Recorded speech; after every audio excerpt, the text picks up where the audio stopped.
السلام عليكم ورحمة الله وبركاته. أعزائي الحلوانية في كل مكان، متابعين الكرة مع حلاوة، أهلا وسهلا بحضراتكم.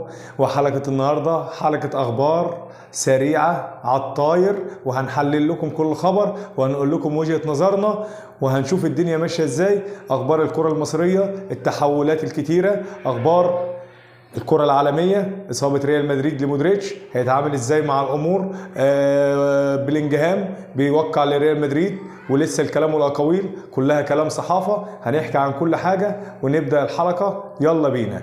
أول خبر عندنا حرب الإعلام، انسحاب الزمالك إعلاميا من كأس السوبر.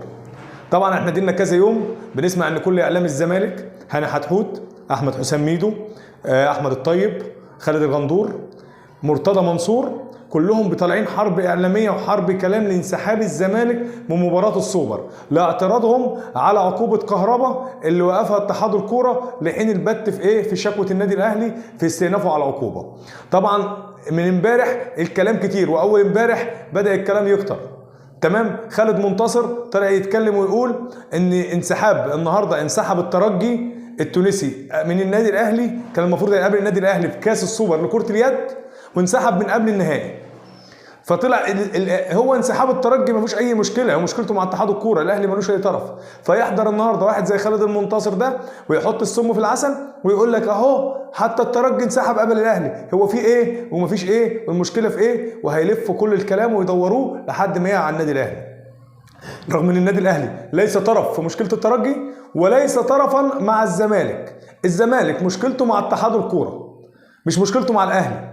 الاهلي العقوبه جت من لجنه التظلمات، الاهلي خد المسار القانوني بتاعه وقدم شكوى لاتحاد الكوره.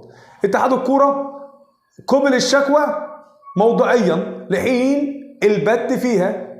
خلاص الاهلي ايه ذنبه في الموضوع؟ طبعا اللائحه بتقول ان لو الشكوى اتقدمت واتحاد الكوره قبل الشكوى بتقف العقوبه عن اللاعب لحين قرار اتحاد الكوره في الشكوى.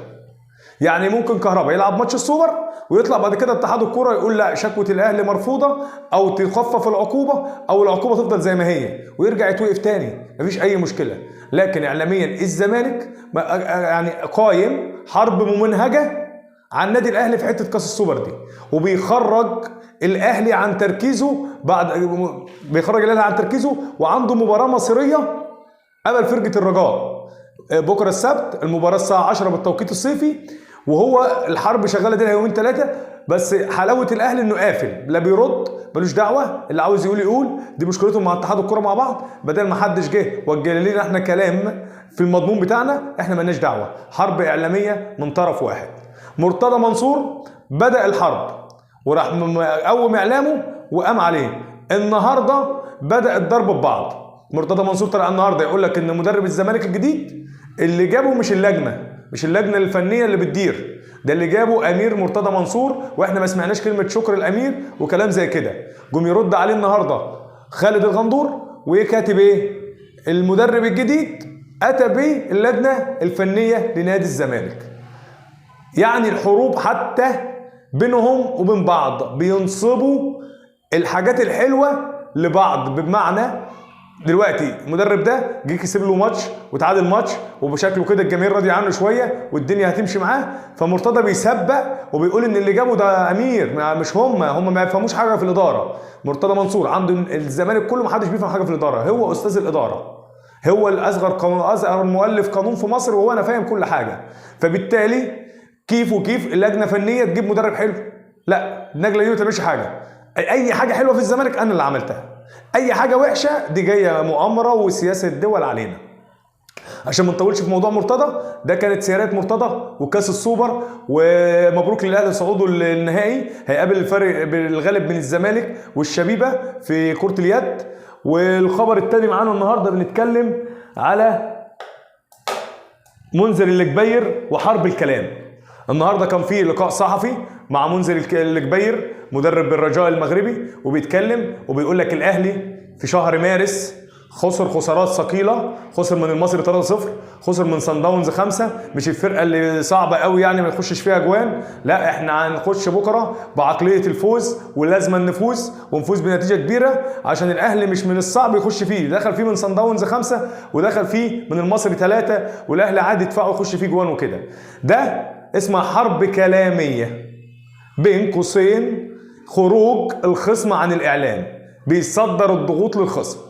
شغل مدربين، هو قافل على فرقته وعارف ان المباراه صعبه والاهلي فرقه صعبه وفرقه متمرسه، فبيحاربهم اعلاميا بين قوسين، بيلوم وبيرمي اللوم على الاهلي ان انتوا بتخسروا قبل كده 5 و3 واحنا مش خايفين منكم وقادرين نغلبكم. الكلام ده الملعب بينا بكره يا منذر، اثبت بقى في الملعب ان انت تقدر تغلبني 3 و4 و5، غلبتني هسقف لك واقول لك شابوه، خسرت تحاسب على كلامك، عشان لما تطلع حفله ما تقولش الحفله دي مش بتاعتي، انت اللي قلت مش انا اللي قلت، انت اللي قلت الاهلي بيخسر 5 وبيخسر 3 وعادي يخسر، ماشي ورينا انت بقى تكسبه ازاي. فبيننا الحرب الكلاميه وبين الاهلي شكل مباراه السبت اللي هو غدا باذن الله هتبقى شرسه جدا جدا، وباذن الله بعد المباراه هنعمل لكم فيديو في تفاصيل كل حاجه. الخبر الثاني اللي معانا، اتحاد الكوره طلع النهارده بيان بيتكلم ان مصر قادره على تنظيم مش كاس بس، حتى كاس العالم. عاوز اتكلم كلمتين لاتحاد الكوره بين قوسين. مصر كمنظومه تقدر تنظم اكتر من كاس العالم، عندنا جميع المكونات والمقومات اللي تخلينا ننظم اي بطوله في العالم. احنا بلد 120 مليون وعندنا الكوادر، ولكن اتحاد كوره بين قوسين اداره لا تصلح لتنظيم دوره رمضانيه، مش كاس دوره رمضانيه في مركز شباب ما تصلحش انها تنظمها. اتحاد الكوره عندنا ما عندوش حته التنظيم، عنده حته انا، حته نفسي، حته انا فقط لا غير. غير كده ما عنديش اتحاد الكوره اي شيء. طبعا في عهد اتحاد الكوره ده اقدر اقول لكم على شويه اسباب تخليني انا مش مقتنع باتحاد الكوره ده. اول سبب الاهلي السنه اللي فاتت وتخبيه الجواب اللي كان مبعوث من الاتحاد الافريقي للاهلي لمصر عامه بان هي تقدم في استضافه نهائي دوري ابطال افريقيا، ووليد العطار خبى الجواب وحطوها في موظف عادي. دي اول نقطه. تاني نقطه، عقد احمد رفعت بتاع فيوتشر. احمد رفعت طلع اعاره من فيوتشر ورجوعه تاني، فالمفروض الطبيعي ان احمد رفعت يتحط على السيستم ويتقدم كصفقه جديده في صفقه الانتقالات الشتويه لفيوتشر. طبعا ما عملش كده فيوتشر، وبيراميدز راح مقدم شكوى. اتحاد الكوره مع لجنه الكوره بتاعه رابطه الانديه عملوا ايه؟ رفعوا احمد رفعت بعد الوقت القانوني على السيستم ان هو اتقيد من جديد. فبالتالي بيراميدز لما قدم الشكوى والاتحاد الافريقي بعت للفيفا وقال لهم، قالوا له احمد رفعت مش مقيد عندنا على السيستم، سيستم الفيفا قفل في اخر واحد. دي تاني حاجه، وهو ده اهمال وتسيب ورباطيه. تالت حاجه، حته لعيبه الزمالك، خدت قرار قبلهم وقلت انتوا مش هتقيدوا عندي. ازاي بعد قفل القيد تقيد لي الثلاثه على السيستم وانت ما خدتش فلوسك وانت اللي واخد القرار وانت اللي عملت عنتر وانت اللي وقفت قدام رئيس الزمالك وقلت الكلام ده؟ 3 اسباب من ضمن المشاكل، زائد بقى اداره مدربين واقاله مدربين واكل فلوس كروش ومنتخب ضايع والدنيا ضايعه. هل ده اداره بالنوعيه دي وبالفكر ده وبالشكل ده تقدر تدير بطوله زي بطوله كاس العالم؟ احنا اتحاد كوره كلام لا افعال. ده بالتالي تعقيب على اتحاد الكوره، ولكن كمصر عندنا الكوادر والمنظومات اللي هتنظم اي بطوله في العالم، فتفصل اتحاد كوره عن دوله بحجم مصر. ده رايي في اتحاد الكوره. نتكلم على الخبر اللي بعده. الخبر اللي بعده، مودريتش لاعب ريال مدريد جات له اصابه وهيغيب لمده اسبوعين لعشاق الكره العالميه. الكلام ده لعشاق ريال مدريد. مودريتش عمود من اعمده ريال مدريد، وركيزه اساسيه بيعتمد عليها انشيلوتي في المباريات الاخيره وفي اغلبيه المباريات الحاسمه. لعيب ليه مهام وتمركزات بيقدر ينقل ريال مدريد من النزعه الدفاعيه للنزعه الهجوميه في لمح البصر. مودريتش اصابته لمده اسبوعين، وعلق انشيلوتي وقال ان هو حزين لاصابه مودريتش هيأثر، ولكن عنده البدايل داني سيبايوس، وعنده كامافينجا، وعنده تشواميني، عنده فالفيردي، عنده كروز، عنده البدايل اللي تقدر تكون مكان مودريتش. ولكن هل اصابه مودريتش هتأثر على الفريق وهو داخل على اهم ماتش في الموسم، ماتش السيتي؟